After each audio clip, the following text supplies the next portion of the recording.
ಉಪಚುನಾವಣೆ ತೆಗೆದುಕೊಂಡಿರುವ ತಿರುವುಗಳ ಬಗ್ಗೆ ಮತ್ತು ಈಗ ಆಗ್ತಿರೋ ಬೆಳವಣಿಗೆ, ಮುಸ್ಲಿಂ ಸಮುದಾಯ ಒಂದ್ ಹಂತದಲ್ಲಿ ಒಗ್ಗಟ್ಟಾಗಿ ನಿಂತು ಇಲ್ಲ ನಮಗ್ ಅನ್ಯಾಯ ಆಗ್ತಿದೆ ಅಂತ ಧಾರ್ಮಿಕ ಮುಖಂಡರು ಮತ್ತು ರಾಜಕೀಯ ನಾಯಕರುಗಳು ಬಂದ್ ಹೇಳ್ತಿರೋದು, ಇದೆಲ್ಲದರ ಪರಿಣಾಮಗಳೇನು ಅಂತ ಅನ್ಸುತ್ತೆ ಮತ್ತು ಬದಲಾವಣೆ ನಿರೀಕ್ಷೆ ಮಾಡಬಹುದಾ? ಹೇಗೆ ಅನ್ಸುತ್ತೆ ತಮ್ಮ ಪಾಯಿಂಟ್ ಆಫ್ ವ್ಯೂ ಏನು? ಇಲ್ಲ, ಕಾಂಗ್ರೆಸ್ ನಲ್ಲಿ ಬಹಳ ಗೊಂದಲದ ವಾತಾವರಣ ಕಾಣಿಸ್ತಾ ಇದೆ. ಈ ಗೊಂದಲದ ವಾತಾವರಣ ಕೆಪಿಸಿಸಿ ಅಧ್ಯಕ್ಷರಿಗೂ ಕೂಡ ಗೊಂದಲ ಇದ್ದ ಹಾಗೆ ಕಾಣಿಸ್ತಾ ಇದೆ. ಯಾಕಂತ ಹೇಳಿದ್ರೆ ದಾವಣಗೆರೆ ಇಲೆಕ್ಷನ್ ಆಗಿದೆ, ಅದರ ಫಲಿತಾಂಶ ಬಂದಿಲ್ಲ. ಅದಕ್ಕಿಂತ ಮುಂಚೆನೆ ಒಳಜಗಳ ಹೊರಗೆ ಬಂತು. ಮುಸ್ಲಿಂ ಮುಖಂಡರುಗಳನ್ನೇ ಬೇರೆ ಮುಸ್ಲಿಂ ಮುಖಂಡರ ವಿರುದ್ಧ ಎತ್ತಿ ಕಟ್ಟಿ ರಾಜಕೀಯ ಮಾಡುವಂತಹ ಪ್ರಯತ್ನ ನಡೆಯಿತು. ಇದೆಲ್ಲ ನಾವು ನೋಡಿದ್ದೇವೆ. ನಾವು ಸಚಿವ ಸಂಪುಟದ ಸಭೆಯಲ್ಲಿ ಹಿರಿಯ ಸಚಿವರಾದಂತಹ ಸತೀಶ್ ಜಾರಕಿಹೊಳಿ ಅವರು ಮತ್ತು ಪ್ರಭಾವಶಾಲಿ ಸಚಿವರಾಗಿರುವಂತಹ ಪ್ರಿಯಾಂಕ್ ಖರ್ಗೆ ಅವರು ಈ ವಿಷಯಕ್ಕೆ ಸಂಬಂಧಿಸಿ ಅಸಮಾಧಾನವನ್ನು ವ್ಯಕ್ತಪಡಿಸಿರೋದು ಪತ್ರಿಕೆಗಳೆಲ್ಲ ಬಂದಿದೆ. ನಿಜಕ್ಕೂ ಈಗ ಕಾಂಗ್ರೆಸ್ ಪಕ್ಷದ ಜೊತೆಗೆ ಎಷ್ಟೋ ವರ್ಷಗಳಿಂದ ವೋಟ್ ಬ್ಯಾಂಕ್ ಆಗಿರುವಂತಹ ಮುಸ್ಲಿಂ ಸಮುದಾಯದ ಸಾಮಾಜಿಕ ಮುಖಂಡರಿರ್ಬೋದು, ಧಾರ್ಮಿಕ ಮುಖಂಡರಿರ್ಬೋದು, ಅಥವಾ ಬೇರೆ ಬೇರೆ ಪಕ್ಷದ ಒಳಗಿನ ಮುಖಂಡರು ಕೂಡ ಇದನ್ನ ಬಹಳ ಸ್ಪಷ್ಟವಾಗಿ ಹೇಳ್ತಾ ಇದ್ರು. ಮತ್ತು ಮುಖ್ಯವಾಗಿ ಕಾರ್ಯಕರ್ತರು, ಏನು ಕಾಂಗ್ರೆಸ್ಗೆ ಏನು ಕೆಲಸ ಮಾಡ್ತಾ ಇರುವಂತ ಕಾರ್ಯಕರ್ತರಿದ್ದಾರೆ ಮತ್ತು ಮತದಾರರು ಏನಿದ್ದಾರೆ ಅವರೆಲ್ಲರೂ ಕೂಡ ಇದ್ರ ಬಗ್ಗೆ ಬಹಳ ವ್ಯಗ್ರವಾದಂತಹ ಪ್ರತಿಕ್ರಿಯೆಯನ್ನ ನೀಡ್ತಾ ಇದ್ದಾರೆ. ನೀವು ಗುಬ್ಬಿ ಮೇಲೆ ಬ್ರಹ್ಮಾಸ್ತ್ರ ಬಿಟ್ಟಿದ್ದೀರಿ ಅನ್ನುವಂಥದ್ದು ಎಲ್ಲರದ್ದು ಒಂದು ದೂರು ಮತ್ತು ಎಲ್ಲರದ್ದು ಒಂದು ಹೇಳಿಕೆ. ಕಾಂಗ್ರೆಸ್ ಪಕ್ಷ ಈಗ ಏನ್ ಮಾಡ್ಬೋದು ಅಂತ ಹೇಳಿದ್ರೆ, ಪ್ರೊಸೀಜರಲ್ ಲ್ಯಾಪ್ಸ್ ಆಗಿದೆ ಅನ್ನೋದು ನಿಜ. ಈಗ ಮುಖ್ಯಮಂತ್ರಿ ಅವರು ಏನ್ ಹೇಳಿದ್ರೆ, ಸಭೆಯಲ್ಲೇ ಮೀಟಿಂಗ್ ನಲ್ಲೇ ಹೇಳಿರೋದು ಇದು ತೀರ್ಮಾನ ಆಗಿರೋದು ಅಂತ ಹೇಳಿ ಹೇಳ್ತಾರೆ. ಆಯ್ತಪ್ಪ, ತೀರ್ಮಾನ ಆಯ್ತು, ನೀವು ಚುನಾವಣೆಯಲ್ಲಿ ಪಕ್ಷ ವಿರೋಧಿ ಚಟುವಟಿಕೆ ಮಾಡಿದ್ದಾರೆ ಅಂತ ಹೇಳ್ಬಿಟ್ಟು ಈಗ ನಿಮ್ಮದೇ ಕೆಲವರು ನಾಯಕರು ಹೇಳ್ತಾ ಇದ್ದಾರೆ. ಪಕ್ಷ ವಿರೋಧಿ ಚಟುವಟಿಕೆ ಮಾಡಿದವರಿಗೆ ಮೊದಲು ಪಕ್ಷದ ಸಂವಿಧಾನದ ಪ್ರಕಾರ ಏನ್ ಮಾಡಬೇಕು, ನೋಟಿಸ್ ನೀಡಬೇಕು, ಅವರ ಎಕ್ಸ್ಪ್ಲನೇಷನ್ ಅನ್ನ ಕೇಳಬೇಕು. ಆ ಎಕ್ಸ್ಪ್ಲನೇಷನ್ ನ ಶಿಸ್ತು ಸಮಿತಿಗೆ ಹೋಗ್ಬೇಕು. ಅದು ಶಿಸ್ತು ಸಮಿತಿ ಮೂಲಕ ಹೋಗ್ಬೇಕಾಗಿತ್ತು. ಅದು ಇಲ್ಲಿ ಶಿಸ್ತು ಸಮಿತಿನೂ ಎಲ್ಲಿದೆ ಅನ್ನೋದು ಗೊತ್ತಾಗ್ತಾ ಇಲ್ಲ. ಆಮೇಲೆ ಎಕ್ಸ್ಪ್ಲನೇಷನ್ ಕೂಡ ಕೇಳಿಲ್ಲ. ಆಮೇಲೆ ಅವರಿಂದ ಉತ್ತರ ಕೂಡ ತೆಗೆದುಕೊಂಡಿಲ್ಲ, ನೋಟಿಸು ಕೊಟ್ಟಿಲ್ಲ, ಉತ್ತರನೂ ತಗೊಂಡಿಲ್ಲ. ಶಿಸ್ತು ಸಮಿತಿ ಎಲ್ಲಿದೆ ಅನ್ನೋದು ಗೊತ್ತಿಲ್ಲ. ಏಕಪಕ್ಷೀಯವಾದಂತಹ ಕ್ರಮವನ್ನ ಕೆಪಿಸಿಸಿ ಕೈಗೊಂಡಿದೆ. ಇದು ಒಂದು ಪಕ್ಷ ನಡೆಸುವಂತಹ ವಿಧಾನ ಅಲ್ಲ. ಪಕ್ಷದಲ್ಲಿ ಸರಿ, ಪಕ್ಷ ವಿರೋಧಿ ಚಟುವಟಿಕೆ ಮಾಡಿದವರ ವಿರುದ್ಧ ಕಠಿಣ ಕ್ರಮ ತಗೊಳ್ಬೇಕು, ಫೈನ್, ಅದು ಪಕ್ಷಕ್ಕೆ ಬಿಟ್ಟಿರೋದು, ಅದು ಪಕ್ಷದ ಅಧ್ಯಕ್ಷರಿಗೆ ಬಿಟ್ಟಿರೋದು. ಆದ್ರೆ ಅದಕ್ಕೊಂದು ವಿಧಾನ ಇದೆಯಲ್ವಾ, ಹಿಂದೆ ಎಲ್ಲ ಅದನ್ನು ಅನುಸರಿಸಿದಾರಲ್ವಾ. ಈಗ ಏಕಾಏಕಿ ಯಾಕೆ ಅನುಸರಿಸ್ಲಿಕ್ಕೆ ಆಗ್ತಾ ಇಲ್ಲ ಅನ್ನುವಂಥದ್ದು. ಈ ಹಂತದಲ್ಲಿಯೂ ಕೂಡ ಕಾಂಗ್ರೆಸ್ ಕೆಪಿಸಿಸಿ ಏನು ಎಚ್ಚೆತ್ತುಕೊಳ್ಳಲಿಲ್ಲ ಅಂತ ಹೇಳಿ ಆದ್ರೆ ದುಷ್ಪರಿಣಾಮ ಬಹಳ ದೊಡ್ಡ ಮಟ್ಟದಲ್ಲಿ ಆಗುತ್ತೆ. ಇದು ಯಾಕಂತ ಹೇಳಿದ್ರೆ ಇನ್ನೇನು ಕೆಲವೇ ತಿಂಗಳುಗಳಲ್ಲಿ ಸ್ಥಳೀಯ ಸಂಸ್ಥೆಗಳ ಚುನಾವಣೆ ನಡಿಬೇಕಾಗಿದೆ. ಬೆಂಗಳೂರು ಮಹಾನಗರ ಪಾಲಿಕೆಯ ಚುನಾವಣೆ ಇದೆ, ಬೇರೆ ಬೇರೆ ಸ್ಥಳೀಯ ಸಂಸ್ಥೆಗಳ ಚುನಾವಣೆ ಇದೆ. ಅದೆಲ್ಲವನ್ನು ಎದುರಿಸುವಾಗ ಇದರ ದುಷ್ಪರಿಣಾಮ ಪಕ್ಷದ ಮೇಲೆ ಕಾಣಿಸ್ತದೆ. ಅದು ಬಹಳ ಸ್ಪಷ್ಟವಾಗಿದೆ. ಇದು ಇನ್ನು ಕೆಪಿಸಿಸಿ ಕಚೇರಿನಲ್ಲಿ ಮೀಟಿಂಗ್ ನಡೆದಾಗ ಈ ಪ್ರಶ್ನೆ ಬಂದಿತ್ತು. ಏನು ಅಂತ ಹೇಳಿದ್ರೆ, ಇಲ್ಲ ಮಲ್ಲಿಕಾರ್ಜುನ್ ಅವರಿಗೆ ಕೊಡ್ಬೇಕಾಗುತ್ತೆ ಅಂತ ಹೇಳಿದಾಗ, ಪ್ರಮುಖರು ಹೇಳಿದಾಗ, ಹೈಕಮಾಂಡ್ ವತಿಯಿಂದಲೇ ಹೇಳಿದಾಗ, ಆಯ್ತು ಈ 2 ವರ್ಷಕ್ಕೆ ಮಲ್ಲಿಕಾರ್ಜುನ್ ಅವರ ಮಗನಿಗೆ ಕೊಡ್ಬೇಕು ಅಂತ ಹೇಳಿ ಬಂದಾಗ, ಆಯ್ತು 2 ವರ್ಷ ಅವರಿಗೆ ಕೊಡಿ, 2 ವರ್ಷದ ನಂತರ ನಾವು ಬಿಟ್ಕೊಡ್ತೀವಿ ಅಂತ ಹೇಳಿ ಅಂತ ಹೇಳ್ಬಿಟ್ಟು ಮಲ್ಲಿಕಾರ್ಜುನ್ ಅವರಿಗೆ ಅಲ್ಲಿ ನಾಯಕರು ಹೇಳಿದ್ದಾರೆ ಮೀಟಿಂಗ್ ನಲ್ಲಿ, ಮುಸ್ಲಿಂ ಮುಖಂಡರು. ಆದ್ರೆ ಅದಕ್ಕೆ ಉತ್ತರ ಕೊಡದೆ ಮಲ್ಲಿಕಾರ್ಜುನ್ ಅವರು ನಿರ್ಗಮಿಸಿದ್ದಾರೆ ಮೀಟಿಂಗ್ ನಿಂದ. ಇದು ಅಲ್ಲಿ ಹಾಜರಿದ್ದಂತವರು, ನಾನು ಅವ್ರ ಜೊತೆ ಮಾತಾಡಿದಾಗ ಹೇಳಿದಂತ ವಿಷಯ ಇದು. ಅದು ಅಂದ್ರೆ ಅಬ್ರಪ್ಟ್ ಆಗಿ ಈ ವಿಚಾರ ಅಲ್ಲಿ ಮೀಟಿಂಗ್ ನಲ್ಲಿ ಸರ್ವಾನುಮತದಿಂದ ತೀರ್ಮಾನ ಆಗಿಲ್ಲ, ಅಬ್ರಪ್ಟ್ ಆಗಿ ಎಂಡ್ ಆಗಿದೆ. ಹಾಗಾಗಿ ಬಹಳ ಸಹಜವಾಗಿ ಆ ಸಿಟ್ಟಿತ್ತು ಮತ್ತು ಮತದಾರರಿಗೆ ಬಹಳ ಸಿಟ್ಟಿತ್ತು. ದಾವಣಗೆರೆಯಲ್ಲಿ ನಾನೇ ನೋಡಿದೆ.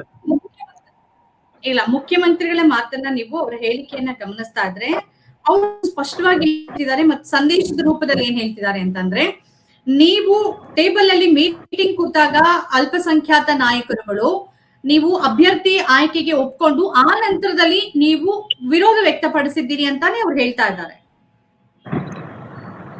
ಸರಿ, ವಿರೋಧ ವ್ಯಕ್ತಪಡಿಸಿದ್ರು, ಅಲ್ಲಿ ಆಯ್ತು. ಇಲೆಕ್ಷನ್ ನಲ್ಲಿ ಇಂಥದ್ದು ಬಹಳಷ್ಟು ಆಗಿದೆ. ಕಾಂಗ್ರೆಸ್ ನಲ್ಲಿ ಹಿಂದಿನ ಇತಿಹಾಸಗಳನ್ನ ತೆಗೆದು ನೋಡಿದ್ರೆ ಎಷ್ಟೊಂದು ಮಂದಿ ಎಲ್ಲ ಮಾಡಿಲ್ವಾ, ಬಂಡಾಯ ಚಟುವಟಿಕೆ ಮಾಡಿಲ್ವಾ. ಬಹಳ ಮುಖ್ಯವಾದ ಕೇಸ್ ಅಂತ ಹೇಳಿದ್ರೆ, ಭೈರತಿ ಸುರೇಶ್ ಅವರು ಸ್ವತಂತ್ರವಾಗಿ ವಿಧಾನ ಪರಿಷತ್ಗೆ ಸ್ಪರ್ಧಿಸಿದಾಗ ಕಾಂಗ್ರೆಸ್ನ 3 ಅಭ್ಯರ್ಥಿಗಳ ಪೈಕಿ ಇಕ್ಬಾಲ್ ಅಹಮದ್ ಸರಡಗಿ ಅವರದು ಸೋತೋದ್ರು ಅವರು ಅಲ್ವಾ. ಅವಾಗ ಏನಾದ್ರು ಆಯ್ತಾ, ಏನಾದ್ರು ಬಂಡಾಯ ಮಾಡಿದ ಸ್ಪಷ್ಟವಾಗಿ ಎಲ್ರಿಗೂ ಗೊತ್ತಾಯ್ತು, ಏನಾದ್ರು ಕ್ರಮ ತಗೊಂಡ್ರ ಅವಾಗ?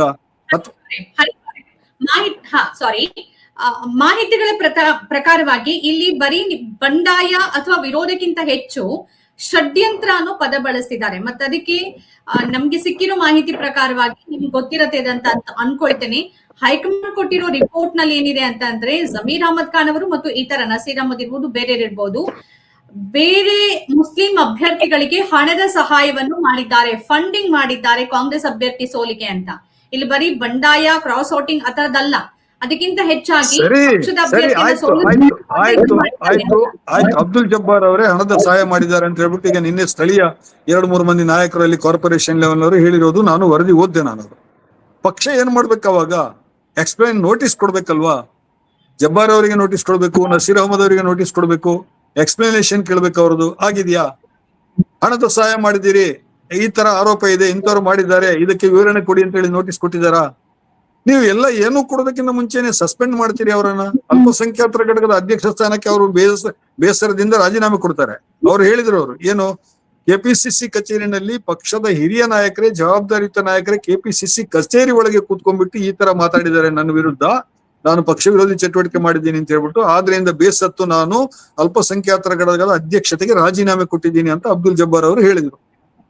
ಆಮೇಲೆ ಕೆಪಿಸಿಸಿಯಿಂದ ಏಕಪಕ್ಷೀಯವಾಗಿ ಅವರನ್ನ ಸಸ್ಪೆಂಡ್ ಮಾಡಿದೀವಿ ಅಂತ ಹೇಳಿ ಬಂತು ಪ್ರಾಥಮಿಕ ಸದಸ್ಯತ್ವದಿಂದ. ನಸೀರ್ ಅಹಮದ್ ಅವರ ಮೇಲೆ ಒತ್ತಡ ಆಯ್ತು, ಅವರು ರಾಜಕೀಯ ಕಾರ್ಯದರ್ಶಿ ಹುದ್ದೆಯಿಂದ ತೆಗಿಬೇಕು ಅಂತ ಹೇಳಿ ಆಯ್ತು.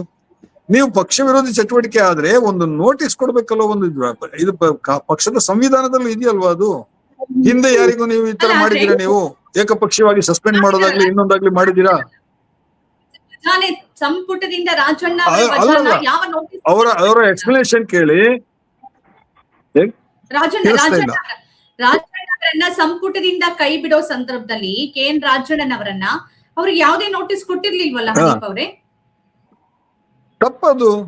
ನಾನು ಹೇಳ್ತಾ ಇರೋದು ಪಕ್ಷದ ಪ್ರೊಸೀಜರ್ ಅನ್ನು ಫಾಲೋ ಮಾಡಿ. ನೀವು ಏಕಾಏಕಿ ನೀವು ಈ ತರ ಮಾಡೋದು ಅಂತ ಹೇಳಿದ್ರೆ ಇದು ನಿಮ್ಮ ಪಕ್ಷಕ್ಕಾಗಿದ್ರೆ ಸಂವಿಧಾನ ಅನ್ನೋದಿಲ್ವಾ? ಅಷ್ಟೆಲ್ಲ ನೀವು ಇಂಟರ್ನಲ್ ರೂಲ್ಸ್ ಗಳನ್ನೆಲ್ಲ ಬರೆದಿಟ್ಟಿದ್ರೆ ಅದಕ್ಕೆ ಯಾವುದೇ ವ್ಯಾಲ್ಯೂ ಇಲ್ವಾ? ರಾಜಣ್ಣ ಅವ್ರಿಗೆ ಮಾಡಿರೋದು ತಪ್ಪದು. ಇಲ್ಲಿ ಕೂಡ ನೀವು ನೋಟಿಸ್ ಕೊಡಿ, ಎಕ್ಸ್ಪ್ಲನೇಷನ್ ಕೇಳಿ. ಇದೇನು ರಾಜಪ್ರಭುತ್ವ ಇದೆಯಾ? ಪ್ರಜಾಪ್ರಭುತ್ವದ ವ್ಯವಸ್ಥೆನಲ್ಲಿ ಇರೋದಲ್ವಾ ನೀವು? ಆಮೇಲೆ ಒಂದು ಶಿಸ್ತು ಸಮಿತಿ ಅಂತ ಇದೆಯಲ್ಲ, ಅದು ಯಾಕೆ? ಅದೇನದು ಶಿಸ್ತು ಸಮಿತಿ ಅಂದ್ರೆ ಏನು? ಅದಕ್ಕೊಬ್ರು ಹಿರಿಯ ನಾಯಕರಿದ್ದಾರೆ, ಅಲ್ಲಿ ಅಧ್ಯಕ್ಷರಾಗಿದ್ದಾರೆ. ಅವರು ಶಿಸ್ತು ಸಮಿತಿಯವರು ಇದನ್ನ ಮಾಡ್ಬೇಕಾಗಿರೋ ಕೆಲಸ ಇದು. ಆಮೇಲೆ ಅವರು ಕೆಪಿಸಿಸಿಗೆ ವರದಿ ಕೊಡ್ಬೇಕು, ಅವರು ಎನ್ಕ್ವೈರಿ ಮಾಡಿ ನೋಟಿಸ್ ಕೊಟ್ಟು ಎಕ್ಸ್ಪ್ಲನೇಷನ್ ತಗೊಂಡು. ಬಿಜೆಪಿನಲ್ಲಿ ಆಗುತ್ತೆ ಅದು. ಬಿಜೆಪಿನಲ್ಲಿ ಬಸವನಗೌಡ ಪಾಟೀಲ್ ಯತ್ನಾಳ್ ಅವರಿಗೆ ನೋಟಿಸ್ ಕೊಡ್ತಾರೆ, ಅವರು ಎಕ್ಸ್ಪ್ಲನೇಷನ್ ಕೊಡ್ತಾರೆ, ಡೆಲ್ಲಿಗೆ ಹೋಗಿ ಅವರು ಎಕ್ಸ್ಪ್ಲನೇಷನ್ ಕೊಡ್ತಾರೆ, ಪತ್ರ ಮೂಲಕ ಎಕ್ಸ್ಪ್ಲನೇಷನ್ ಕೊಡ್ತಾರೆ. ಆಮೇಲೆ ಕಮಿಟಿ ತೀರ್ಮಾನ ಮಾಡುತ್ತೆ, ಇಲ್ಲ ಇವ್ರದ್ದು ಎಕ್ಸ್ಪ್ಲನೇಷನ್ ನಾವು ಒಪ್ಕೊಳ್ಳಿಕ್ ಸಾಧ್ಯ ಇಲ್ಲ, ಅವರು ಪಕ್ಷ ವಿರೋಧಿ ಚಟುವಟಿಕೆ ಮಾಡ್ತಾ ಇದ್ದಾರೆ, ಅವರನ್ನ ಅಮಾನತು ಮಾಡಿದೀವಿ, ಸಸ್ಪೆಂಡ್ ಮಾಡಿದೀವಿ ಅಂತ. ಬಿಜೆಪಿಗಿಂತ ಕೆಟ್ಟೋಯ್ತಾ ಕಾಂಗ್ರೆಸ್ ಪಕ್ಷ? ಬಿಜೆಪಿಯವರು ಒಂದು ಡೆಮೊಕ್ರೆಟಿಕ್ ವೇ ಅಲ್ವಾ ಅದು? ಯಾವುದೇ ರಾಜಕೀಯ ಪಕ್ಷಕ್ಕೆ ನಿಮ್ಮ ಸಂವಿಧಾನದಲ್ಲಿ ಇಲ್ಲ. ಪೂರ್ತಿ ಅಧ್ಯಕ್ಷರಿಗೆ ಇದು ಕೊಟ್ಟಿದ್ದೀವಿ, ಅಧಿಕಾರ ಕೊಟ್ಟಿದ್ದೀವಿ, ಯಾವುದೇ ನೋಟಿಸ್ ಕೊಡ್ಬೇಕಾಗಿಲ್ಲ, ಕಿತ್ತಾಕ್ಬಹುದು, ಕೆಪಿಸಿಸಿ ಅಧ್ಯಕ್ಷರಿಗೆ ಅಧಿಕಾರ ಇದೆ ಅಂತ ಹೇಳಿ ಬರ್ದಿದ್ರೆ ಫೈನ್ ಅದು. ಇದು ಒಂದು.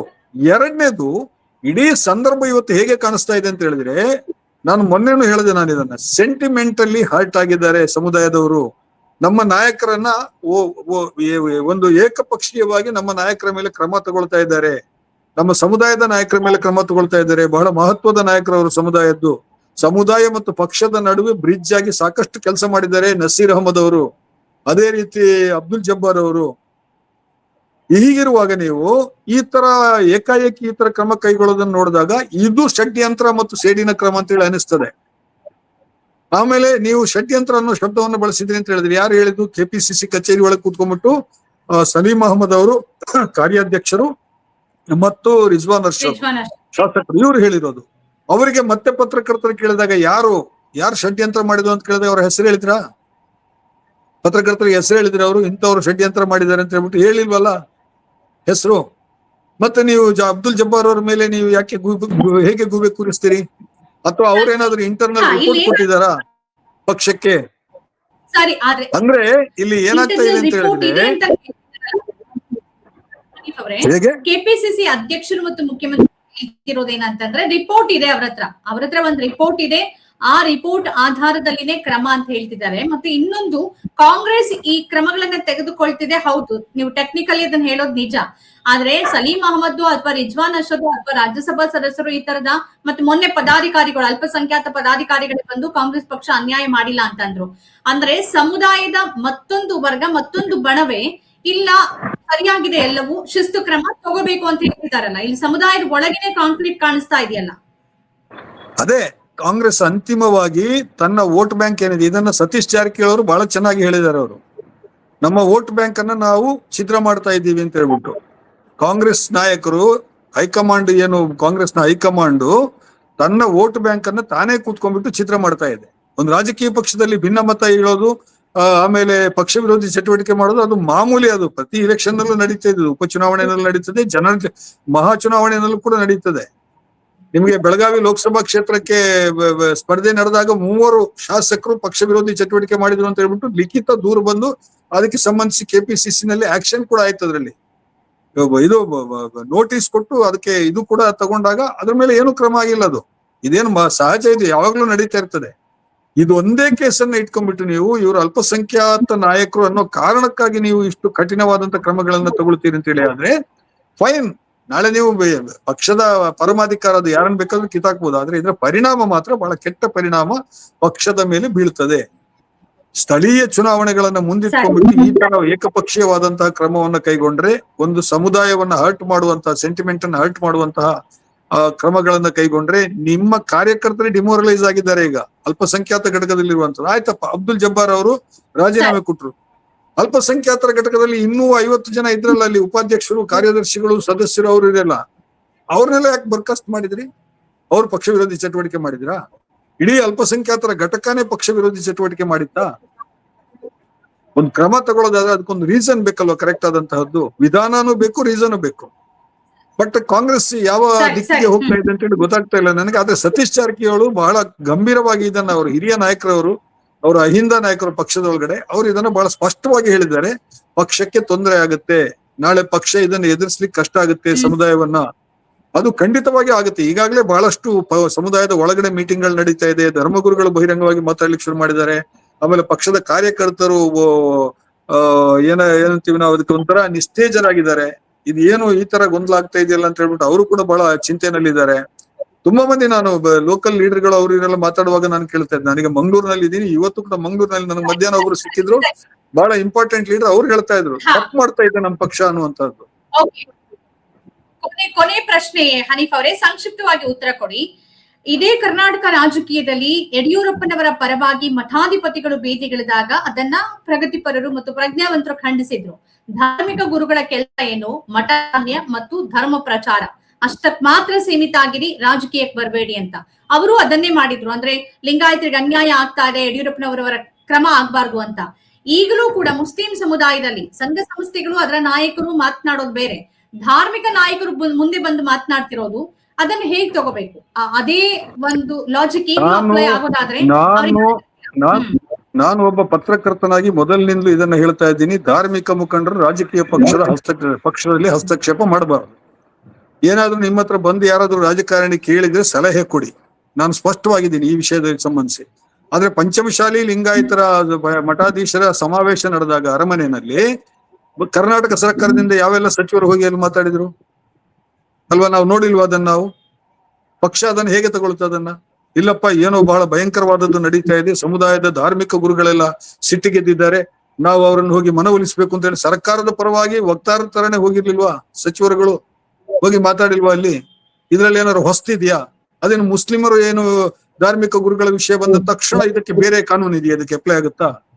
ನನ್ನ ಪ್ರಕಾರ ನಾನು ಒಬ್ಬ ಪತ್ರಕರ್ತನಾಗಿ ನಾನು ಹೇಳ್ತಾ ಇದ್ದೀನಿ, ಧಾರ್ಮಿಕ ಗುರುಗಳು ಹಸ್ತಕ್ಷೇಪ ಮಾಡಬಾರದು. ಆದ್ರೆ ಕಾಂಗ್ರೆಸ್ ಸರ್ಕಾರದ ಪರಿಸ್ಥಿತಿ ಆತರ ಇಲ್ವಲ್ಲ. ಹಿಂದೆ ಬೇಕಾದಷ್ಟು ಧರ್ಮಗುರುಗಳ ಹತ್ರ ಹೋಗ್ಬಿಟ್ಟು ಮಾತಾಡ್ಕೊಂಡೆಲ್ಲ ಮನವೊಲಿಸಿರೋದಿಲ್ಲ ಇಲ್ವಾ? ಚುನಾವಣೆ ಸಂದರ್ಭದಲ್ಲಿ ಹೋಗಿ ಮಾತಾಡ್ಸಿರೋದಿಲ್ವಾ? ಮಠಾಧೀಶರ ಸಭೆ ಕರೆದಿರೋದಿಲ್ವಾ? ಬರೇ ಮುಸ್ಲಿಂ ಧರ್ಮಗುರುಗಳು ಹೇಳಿದ ತಕ್ಷಣ ಅದನ್ನ ಪ್ರತ್ಯೇಕವಾಗಿ ಯಾಕೆ ನೋಡ್ತೀರಿ? ಒಟ್ಟಾರೆ ಇದು ಕಾಂಗ್ರೆಸ್ ಪಕ್ಷದ ಆತ್ಮಹತ್ಯಾತ್ಮಕ ಕ್ರಮಗಳು. ಪಕ್ಷದ ವೋಟ್ ಬ್ಯಾಂಕಿನ ಮೇಲೆ, ತಮ್ಮ ಕಾಲಿನ ಮೇಲೆ ತಾವೇ ಚಪ್ಪಡಿ ಹಾಕೊಳ್ತಾ ಇದ್ದಾರೆ. ಇದು ಹೆಚ್ಚು ದಿವಸ ಮುಂದುವರೆದಷ್ಟು ಈ ಗೊಂದಲ ಮತ್ತು ಈ ಅನುಮಾನ ಇದು ಎರಡು ಕೂಡ, ಈ ಒಳ ಜಗಳ ಎಲ್ಲ ಇನ್ನೂ ಮುಂದುವರೆದಷ್ಟು ತೊಂದರೆ ಕಾಂಗ್ರೆಸ್ ಪಕ್ಷಕ್ಕೆ ಹೆಚ್ಚಿದೆ.